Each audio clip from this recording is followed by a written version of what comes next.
to our amazing Infidelity Tales Lab family. Welcome and thank you for joining us. Your support means the world. Quick question. Where are you listening from today? Which city? Which country? Drop it below. Now let's dive into today's story. Orlando Russo stood in his dimly lit home office, staring at the bank statement on his computer screen. The numbers didn't add up, they hadn't for months. Another withdrawal from Marcus's college fund, this time for $3,000. His fingers drummed against the mahogany desk as he pulled up the previous statements, each showing similar patterns of unexplained expenses. The house was quiet except for the gentle hum of his computer. Jenny would be home soon from her late shift at Midwest Medical Center. Orlando checked his watch 9:45 p.m. His wife's administrative role rarely required such late hours, but lately, they'd become more frequent. He heard the garage door open downstairs. Jenny's heels clicked against the hardwood floors, followed by the thud of her purse hitting the kitchen counter. Orlando took a deep breath, straightened his shoulders, and headed downstairs. Jenny stood at the kitchen island, her dark hair slightly disheveled, scrolling through her phone. She looked up with a practiced smile that didn't quite reach her eyes. "Hey, honey, there's leftover lasagna if you're hungry. I need to talk to you about Marcus's college fund," Orlando said, keeping his voice steady. He placed the printed statements on the counter between them. Jenny's smile faltered for a moment before returning, more forced than before. "Oh, those withdrawals? They're for his AP program fees and the summer internship application process. You know how expensive these things are getting?" Orlando studied his wife's, faced the slight twitch at the corner of her mouth, the way her fingers nervously tapped against the counter. After 20 years of marriage, he knew her tells. "Funny thing is, I called the school. The AP fees were only $400, and the internship applications haven't opened yet." The color drained from Jenny's face, but she recovered quickly. "I must have mixed up the expenses. It's been hectic at work with the new hospital wing opening. Dr. Nelson has us working overtime to get everything organized." "Dr. Nelson," Orlando repeated, the name tasting bitter on his tongue. "You've been mentioning him a lot lately." "He's my boss, Orlando. Of course I talk about him." Jenny pushed past him, heading for the stairs. "I'm tired. Can we discuss this tomorrow?" "Sure," Orlando replied, watching her retreat. "We'll talk tomorrow?" But tomorrow never seemed to come. For the next week, Jenny made excuses: early meetings, late shifts, yoga classes. The yoga classes caught Orlando's attention. She'd started them 3 months ago. Around the same time, the mysterious withdrawals began. One afternoon, while Jenny was at work, Orlando found himself standing in their bedroom, staring at her yoga mat rolled up in the corner. Something about it seemed off. The mat was expensive, a birthday gift from the ladies at work, with a hollow core for better storage. He picked it up, feeling its weight. Too heavy for just a mat. His fingers found the Velcro closure at one end, and as he opened it, a phone slid out, an old model smartphone he'd never seen before. Orlando's hands trembled as he turned it on. No password protection. The messages loaded immediately. Hundreds of them, between Jenny and a contact saved simply as C. "Miss you already. Last night was incredible. C. Can't wait for Wednesday. Same place? Jenny, I'll book our usual room. I can watch him again. C. Mom's always happy to help with Marcus. She thinks I deserve some me time. Jenny." The timestamps went back months, years. Orlando scrolled until his eyes burned, finding messages from when Marcus was just a child. "M's asthma acting up again. Perfect excuse for Friday. Jenny, I'll make sure your insurance covers the treatments. The usual time? C." Orlando sat heavily on the bed, his world tilting on its axis. Dr. Calvin Nelson. Wednesday and Friday evenings. Lucille watching Marcus. The pieces fell into place with sickening clarity. He was still sitting there when Marcus came home from his college classes. His son's footsteps bounded up the stairs, pausing at the doorway. "Dad? You okay?" Orlando looked up at his son, 18, brilliant, pre-med like his mother had always pushed for. How much of their life had been carefully orchestrated? "Just thinking," Orlando managed. "How about we have dinner together tonight? Just us?" Marcus shifted uncomfortably. "Can't. Mom's book club night. I promised Grandma Lucille I'd help her set up her new TV while Mom's out." "Book club," Orlando repeated. Your mother's been going to that for years, hasn't she? Yeah, every Wednesday and Friday. She's really into it. Marcus grinned, though I've never actually seen her read a book. The front door opened downstairs and Jenny's voice called up. Marcus? Orlando? I'm home early. Orlando slipped the phone into his pocket. Perfect timing. We need to talk. Downstairs, Jenny was arranging fresh flowers in a vase lilies, her favorite. She'd changed clothes since morning, wearing a new blouse Orlando didn't recognize. Jenny, he said, holding up the bank statements. Let's talk about these withdrawals again. And while we're at it, let's discuss your book club. Jenny's hands stilled on the flowers. I told you, those are for Marcus's. Stop lying. Orlando's voice cut through the room like a blade. He pulled out the burner phone. How long have you been sleeping with Calvin Nelson? The vase slipped from Jenny's hands, crashing to the floor. Water and flowers spread across the tile as Marcus rushed down the stairs. Mom? Dad? What's going on? Jenny's face contorted. Orlando, how dare you go through my personal things? This is completely inappropriate. Inappropriate? Orlando laughed, but there was no humor in it. Like using our son's college fund to pay for hotel rooms? Like having your mother babysit him while you... Dad, stop. Marcus stepped between them. You can't talk to Mom like that. Show him the phone, Jenny, Orlando said quietly. Show him the messages going back to when he was 4 years old. Tell him about all those Wednesday and Friday nights at Grandma's while you were with your boss. Jenny's facade cracked. Tears spilled down her cheeks as she reached for Marcus. Baby, it's not what you think. It was just one mistake, just recently. Your father is trying to make me look bad. Don't. Orlando's voice was steel. He turned to Marcus. While you were having asthma treatments at the hospital, your mother was meeting Dr. Nelson in hotel rooms. Your grandmother covered for her. Every time. Marcus shook his head violently. You're lying. Mom's always been there for me. You're the one who was never around, always at science fairs. Always with your students. Because she pushed me to take those responsibilities, Orlando realized aloud. To keep me busy while she... The doorbell rang, cutting through the tension. Jenny wiped her eyes quickly, composing herself as she opened the door to reveal Lucille, her mother, standing there with a concerned expression. Jenny, darling, you called? Lucille's eyes took in the scene, the broken vase, Orlando's rigid posture, Marcus's confused face. What's happening here? Orlando's making horrible accusations. Jenny sobbed. About me and Calvin. Calvin? Lucille's expression hardened as she turned to Orlando. Really? In this day and age, you're going to shame your wife for having a close male friend? Modern marriages need freedom, understanding. Like your marriages, Lucille? Orlando's voice dripped with contempt. How many affairs did you have? Is that why you helped Jenny hide hers? Lucille lifted her chin. I had 3 wonderful marriages, each with its own arrangements. Jenny learned from me that women deserve to be happy, to explore their... Get out! Orlando's command silenced the room. Both of you, pack your bags and get out. You can't kick us out. Jenny protested. This is my house too. The house I paid for while you spent our savings on hotel rooms? Orlando pulled out his phone. Should we call Calvin's wife? I'm sure she'd love to hear about your arrangements. Jenny's face went white. You wouldn't dare. Try me? Marcus stepped forward, his face a mask of anger. If Mom goes, I go too. Marcus, please, Orlando started, but his son was already heading upstairs to pack. The next weeks passed in a blur of lawyers' offices and mediation meetings. Jenny hired Eileen Castro, a shark of a divorce attorney known for bleeding husbands dry. Orlando sat through depositions where his colleagues testified about knowing about his open marriage lies Jenny had spread to cover her tracks. The final blow came when Theodore Duke, his department head, and someone he considered a friend, admitted to helping Jenny hide her relationship with Calvin. I thought I was respecting your lifestyle choice, Theodore said awkwardly in his office. Jenny said you had an understanding. Orlando cleared his desk that afternoon, submitting his resignation. He had one last stop to make before leaving town, a private investigator's office downtown. I need everything you can find about Jenny and Calvin Nelson's relationship, he told the investigator. And I need you to run DNA tests using these. He placed a folder of Marcus's old medical records on the desk.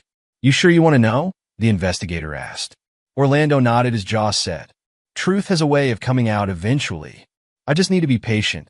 He left town the next day, driving west toward Colorado and a new job offer.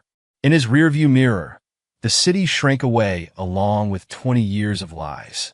Orlando felt lighter with each mile, knowing that sometimes the best revenge was simply waiting for karma to run its course.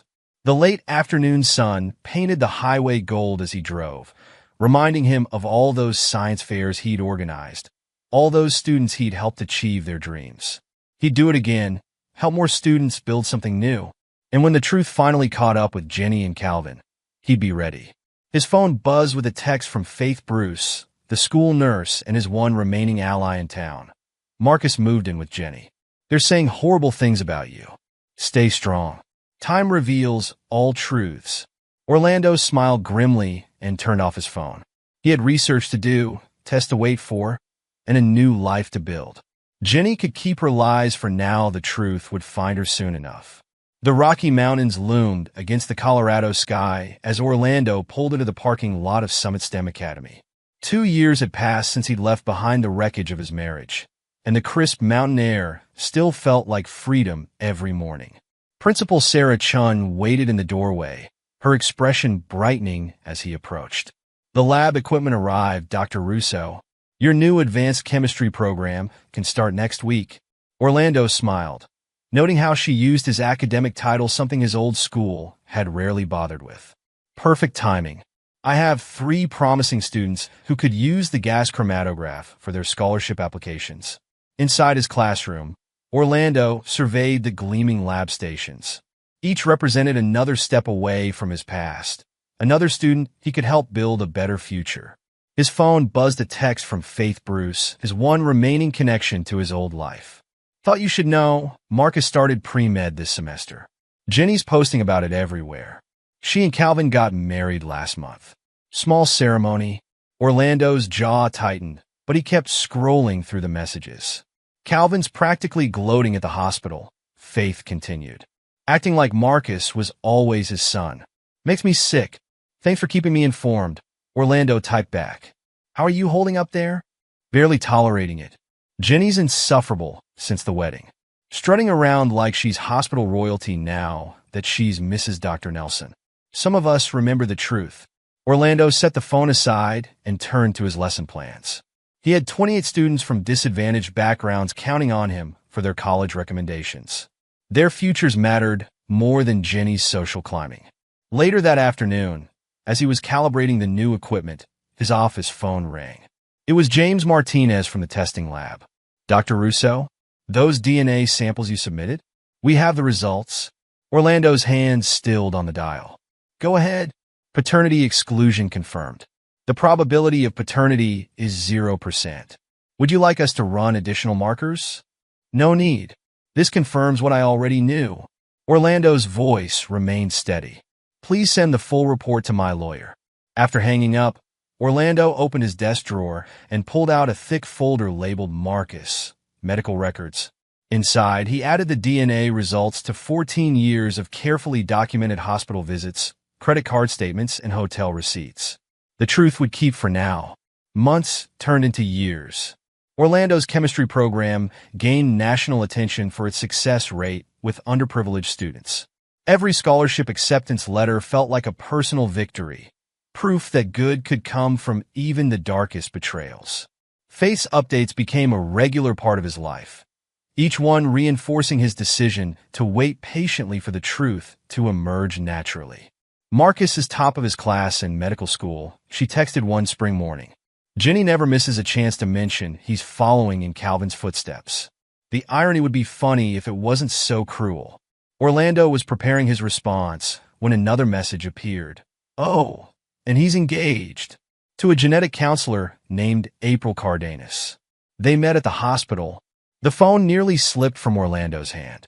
A genetic counselor.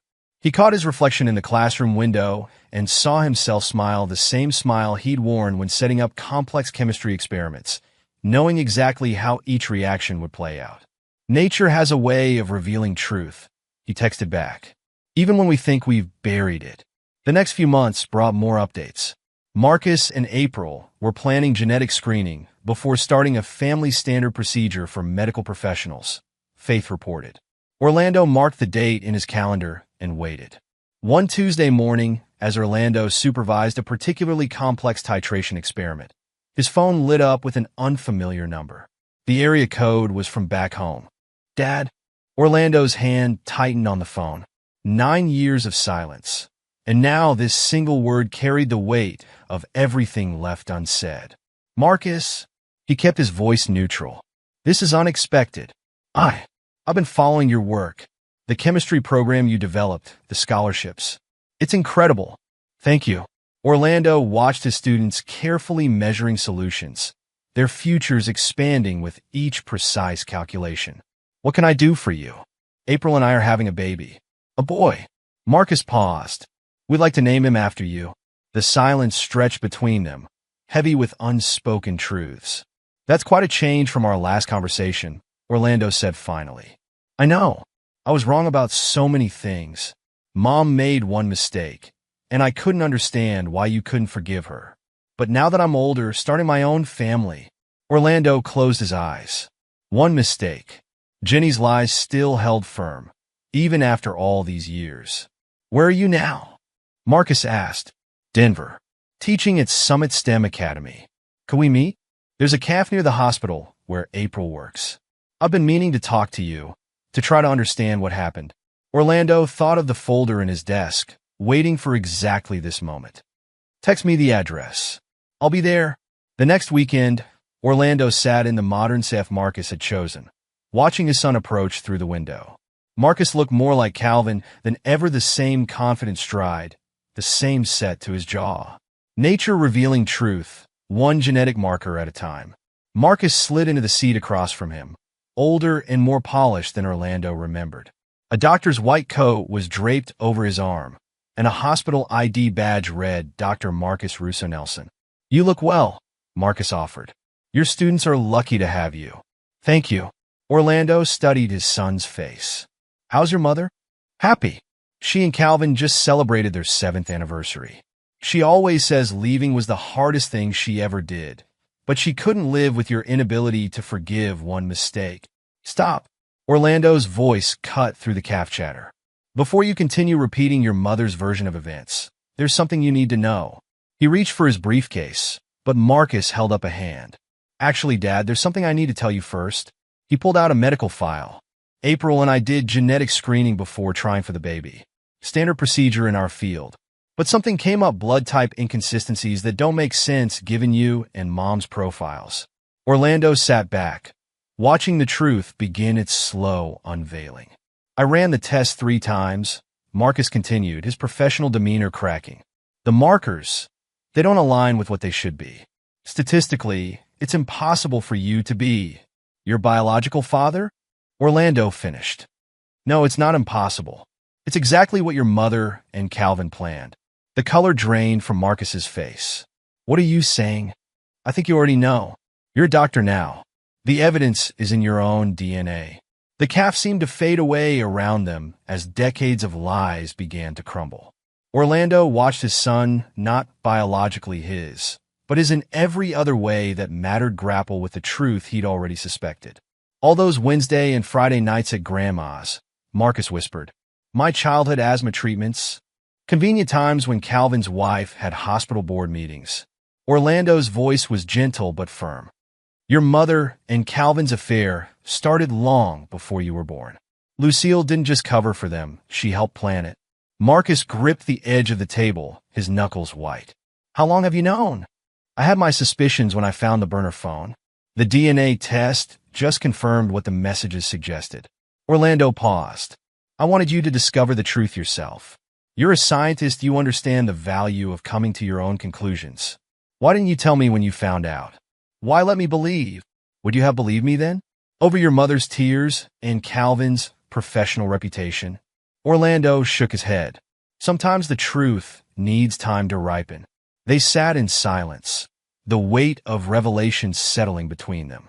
Outside, Colorado's autumn painted the trees in shades of truth, stark and beautiful and inevitable. The baby, Marcus finally said. April and I, we're having a son? I know. We were going to name him Orlando. Marcus laughed bitterly.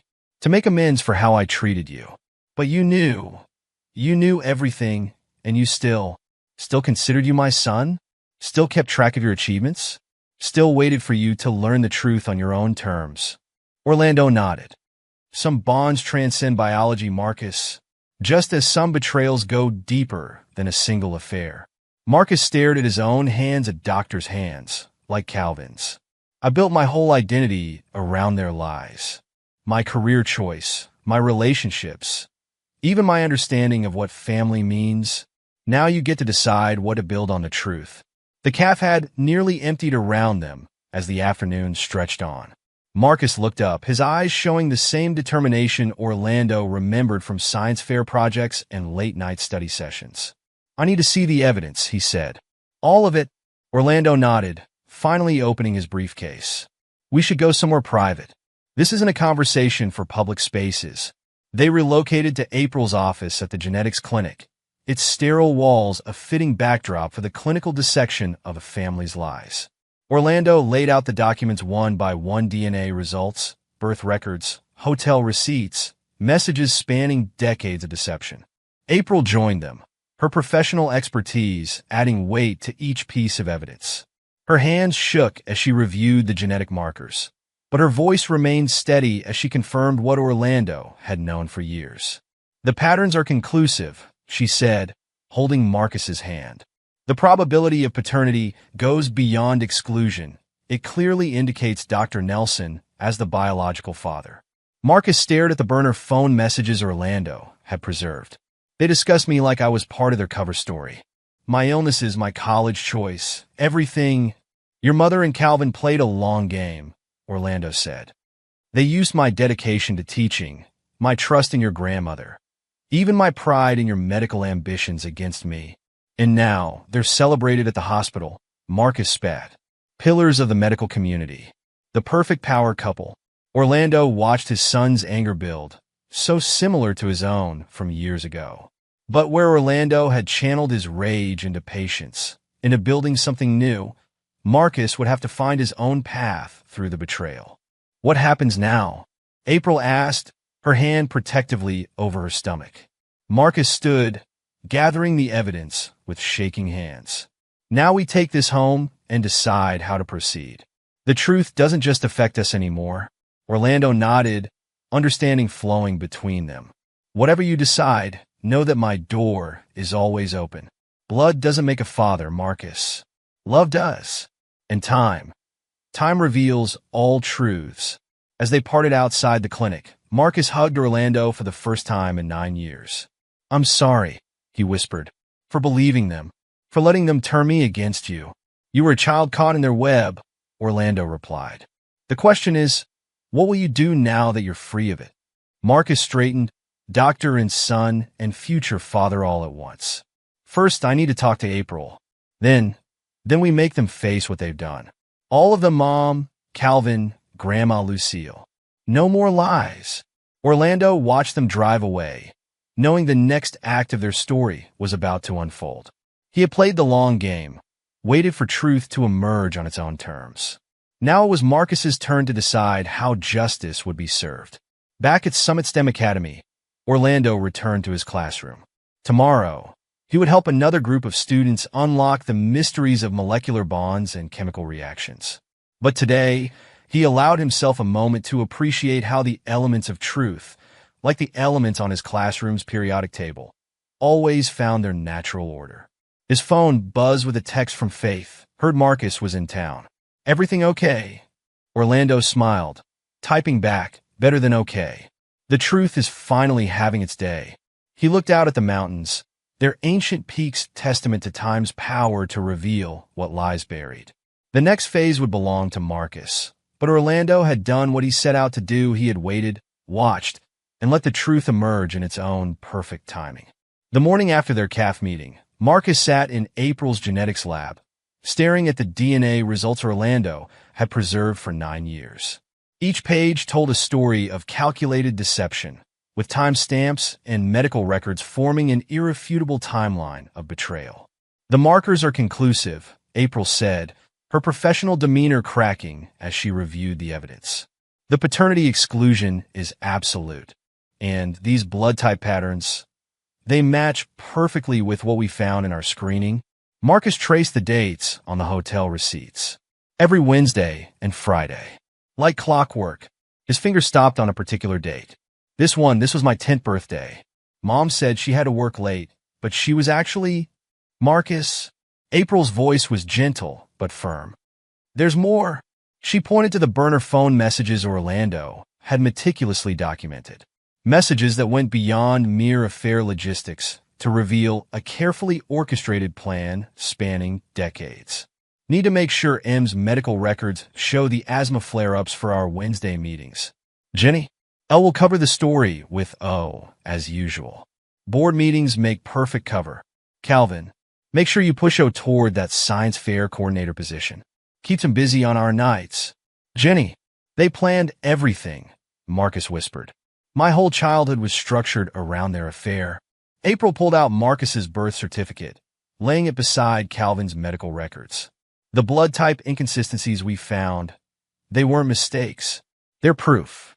Dr. Nelson is your biological father. Marcus stood abruptly, knocking over his chair. I need to confront them. Now. Are you sure? Maybe we should. I've spent 9 years believing Orlando was the villain in this story. 9 years treating Calvin like some kind of hero for saving our family. His laugh was bitter. I'm done waiting. At Midwest Medical Center, Jenny Nelson Nebraska Russo sat in her upgraded administrative office, arranging fresh flowers lilies. Always lilies when Marcus burst in. Marcus! Her smile faltered at his expression. Honey, what's wrong? Calvin emerged from his connecting office, straightening his white coat. Everything okay, son? Don't call me that. Marcus slapped the DNA results on Jenny's desk. Either of you want to explain this? The color drained from Jenny's face as she recognized Orlando's meticulous documentation. Calvin stepped forward, his professional mask slipping. Where did you get these? From my father. My real father, the man who raised me knowing I wasn't his. Marcus's voice shook. The man you both spent years villainizing while you carried on your affair. Jenny stood, reaching for Marcus. Sweetheart, you don't understand. Orlando was never there for us. Calvin and I... Save it. Marcus pulled away. I saw the messages. About my asthma treatments. About pushing Orlando into extra work. About using Grandma Lucille to cover your Wednesday and Friday meetings. That was a long time ago, Calvin said smoothly. Families are complicated. Your mother and I built our entire relationship on lies. Marcus shouted.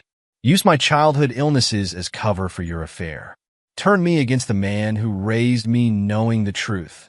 Jenny's tears started flowing, the same performance Marcus had seen 9 years ago. We only wanted... What? What could you possibly say to justify this? He pulled out more papers. Here's you discussing my paternity before I was even born. Here's you planning how to use Mom's marriage to hide our affair. Here's you celebrating when Orlando took that science fair position that kept him working late. Calvin's professional demeanor cracked. Those records are private. Orlando had no right. He had every right. April stepped into the office, her own copy of the genetic results in hand. As a genetic counselor, I can confirm these results. The paternity exclusion is absolute. Jenny's tears dried instantly, replaced by cold calculation. This is a private family matter. You have no right to interfere. I'm his fiancée, April replied calmly. And I have a professional obligation to report medical ethics violations. Like using false medical records to cover an affair. Calvin's face darkened. Are you threatening me? No, Marcus cut in. We're exposing you. Both of you. Every single lie, every manipulation, every way you used me to hurt Orlando. He turned to the door, where Lucille stood frozen, having arrived for her weekly lunch with Jenny. And you, Marcus spat. My own grandmother. You helped them destroy your daughter's marriage. Used me as a pawn in their affair. Lucille straightened her expensive blazer. Modern marriages require understanding, dear. Your mother deserved to lie, to cheat, to use her child as cover for decades of deception. Marcus laughed bitterly. Did you enjoy it, Grandma? Watching Orlando raise another man's son while helping them sneak around behind his back. Now see here, Calvin started, but Marcus cut him off. No, you see here, Dr. Nelson. I'm taking this evidence to the hospital board. Every falsified medical record, every abuse of your position, every ethical violation you committed to hide your affair. Jenny's FOD finally cracked. You wouldn't dare. Were your parents? No. Orlando is my father. The man who knew the truth and still loved me. Still waited for me to discover it myself. Marcus gathered the evidence. You're just the people who betrayed him. And now everyone will know exactly who you are. The hospital board meeting was brutal. April presented the genetic evidence while Marcus detailed years of falsified medical records. Calvin's wife, Patricia, sat stone-faced as decades of deception unraveled. 20 years, she said when it was over. 20 years of Wednesday board meetings while you were actually... She stood, removing her wedding ring. Expect divorce papers. In an ethics investigation, the fallout was swift. Calvin's medical license was suspended pending investigation. Jenny's position was terminated. The hospital's legal team began damage control as rumors spread through the medical community. Lucille tried calling Marcus daily, leaving tearful voicemails about family loyalty and forgiveness. He blocked her number after the 20th call. The wedding was postponed. Marcus spent months in therapy, rebuilding his sense of self on foundations of truth rather than lies.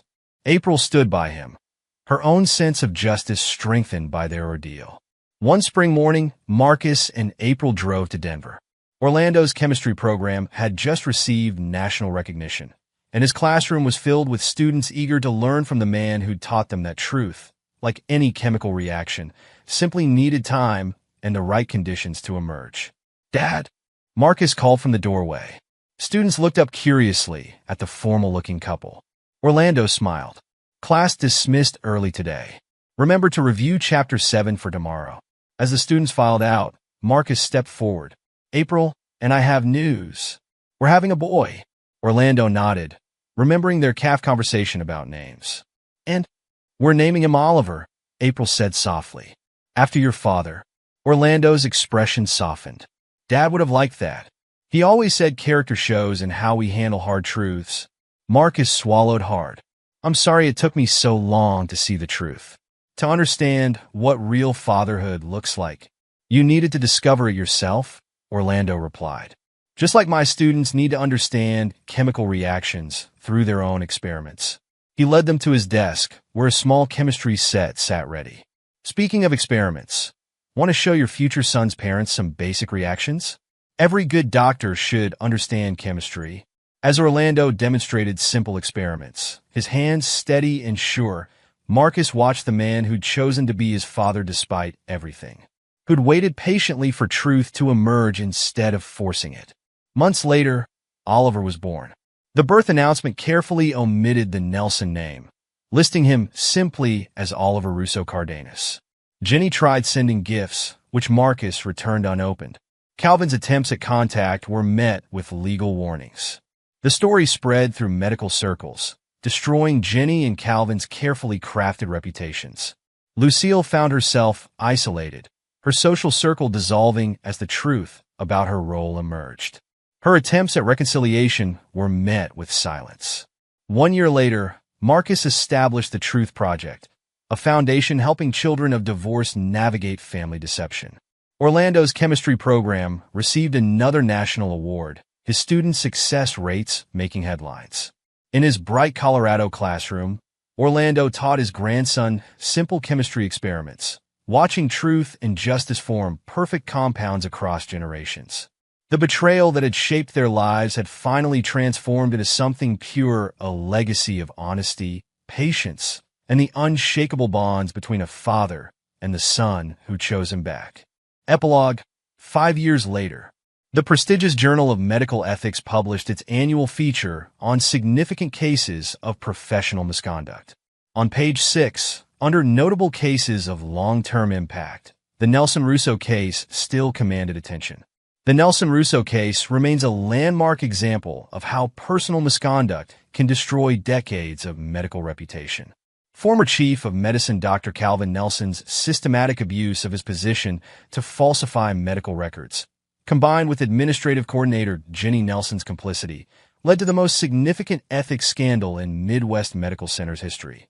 Faith Bruce set down the journal in her new office at Denver Metropolitan Hospital, where she now served as head of nursing services. Orlando had recommended her for the position 3 years ago, after the fallout at Midwest Medical had made staying there impossible. Her computer pinged with an email notification to faith.bruce@denvermetro.org from ethics.board@midwestmed.org. Subject: Final update, Nelson case status. Dear Ms. Bruce, as a key witness in the Nelson-Russo ethics investigation, we are informing you of its conclusion. Dr. Calvin Nelson's medical license has been permanently revoked in all 50 states. The board's decision cites unprecedented abuse of medical authority spanning 2 decades and systematic falsification of medical records to conceal personal misconduct. The hospital's civil settlement with affected parties has been finalized. Mrs. Jenny Nelson, formerly Russo, remains permanently barred from employment in any medical facility receiving federal funding. Regards, Medical Ethics Board, Midwest Medical Center. Faith smiled grimly as she forwarded the email to Orlando. His response came quickly. Justice takes time, but it always arrives. Speaking of arrival, still coming to Oliver's 5th birthday next weekend? He's requesting his favorite chemistry aunt. The years had reshaped everyone's lives. Faith clicked through recent social media updates, noting the contrasts. Jenny Nelson's carefully curated social media presence had crumbled. Her last public post, dated 3 years ago, showed her desperately defending Calvin. My husband made mistakes, but his medical contributions should count for something. The medical community's response had been swift and brutal, with former colleagues openly recounting other instances of ethical violations they'd previously overlooked. Now approaching 60, Jenny worked as a receptionist at a small insurance office 2 states away. Her attempts to maintain social standing had failed as thoroughly as her marriage to Calvin. Their joint assets had been decimated by legal fees and civil settlements. Calvin Nelson, once the celebrated chief of medicine, had his medical license revoked in all 50 states. His ex-wife Patricia's ethics investigation had revealed a pattern of violations extending beyond the falsified records for Marcus. Other families came forward, describing how Calvin had manipulated medical records to help friends hide affairs or cover insurance fraud. Last Faith heard, Calvin was living in a modest apartment in Florida, allegedly writing a memoir no publisher would touch. His former colleagues openly mocked his attempts to reframe his disgrace as a love story that society wasn't ready to accept. Lucille, now in her late 70s, had become a cautionary tale in their social circle. Her role in facilitating decades of deception had destroyed her relationship with Marcus and her standing in the community. Her weekly bridge club, once the source of her social power, had publicly asked her to leave. She lived alone, sending monthly letters to Marcus that his assistant returned unopened. Faith clicked through to happier updates. Orlando's latest post showed him accepting another education award. Summit STEM Academy's chemistry program named one in nation for 5th consecutive year. Program founder Dr. Orlando Russo credits students who understand that true success comes from honest work and patient observation of results. The comment section overflowed with former students sharing their success stories. Orlando had turned personal betrayal into professional triumph, his program now having helped over 100 underprivileged students secure full college scholarships. Marcus's professional page highlighted his latest achievement. Pleased to announce the Truth Project's expansion to 50 new locations nationwide. Our support services for children affected by parental deception have helped over 10,000 families navigate the aftermath of family betrayal. Special thanks to our primary sponsor, Patricia Nelson, whose own experience inspired her generous endowment. Faith smiled at the most recent family photo on Marcus's personal page. Marcus and April with their children 5-year-old Oliver and 2-year-old Elena. The caption read, Weekend Experiments with Grandpa Orlando.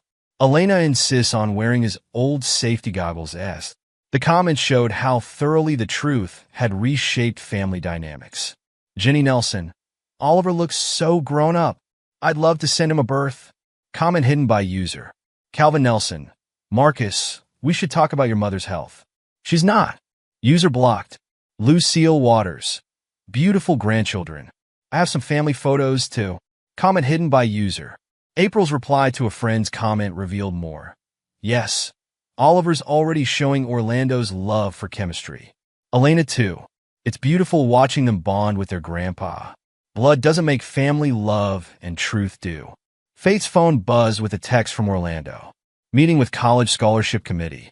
7 more students qualified this year. Dinner later to discuss your Denver Metropolitan Anti-Harassment Policy implementation. She replied affirmatively, then opened a final email that had just arrived. To all medical staff. From board.communications@midwestmed.org.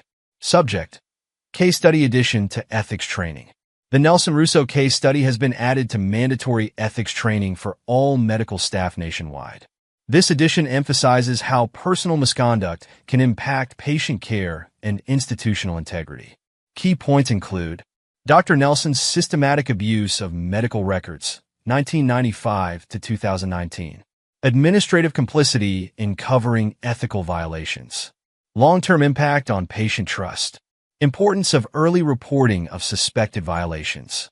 The case study concludes with transcripts from the Ethics Board hearing, including Dr. Marcus Russo's testimony about the generational impact of medical ethical violations. Faith closed her laptop, remembering the day Marcus had delivered that testimony. He'd stood straight-backed before the board, speaking truth to power with the same quiet strength Orlando had shown all those years ago.